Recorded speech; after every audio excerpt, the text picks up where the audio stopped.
Hi friends, welcome to my channel Sairam competitive exams. ఇంకా channel ఎవరైనా subscribe చేసుకోండి, like చేయండి, షేర్ చేయండి.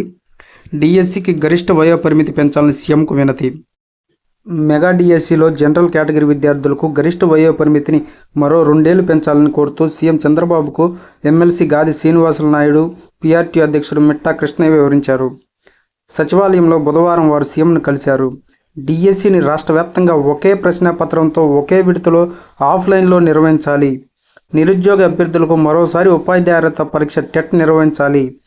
ఉపాధ్యాయ బదిలీల్లో సర్వీస్ పాయింట్లు ఏడాదికి 1గా కేటాయించాలి. 3 ఏళ్లలో పదవీ విరమణ చేయనున్న ఉపాధ్యాయులకు బదిలీల్లో మినహాయింపునివ్వాలి. ఒంటరి మహిళలకు ప్రాధాన్యత కేటగిరీ కల్పించాలని గాది శ్రీనివాసులు నాయుడు, మిట్టా కృష్ణయ్య గారు కోరారు. దివ్యాంగ అభ్యర్థులకు ఉచితంగా డిఎస్సి కోచింగ్. దివ్యాంగ అభ్యర్థులకు ఆన్లైన్ ద్వారా ఉచితంగా డిఎస్సి కోచింగ్ అందిస్తున్నట్టు విభిన్న ప్రతిభావంతుల వృద్ధుల సంక్షేమ శాఖ డైరెక్టర్ బుధవారం ఒక ప్రకటనలో తెలిపారు.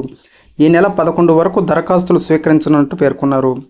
apcfss.in వెబ్సైట్ ద్వారా దరఖాస్తులు చేసుకోవాలని సూచించారు.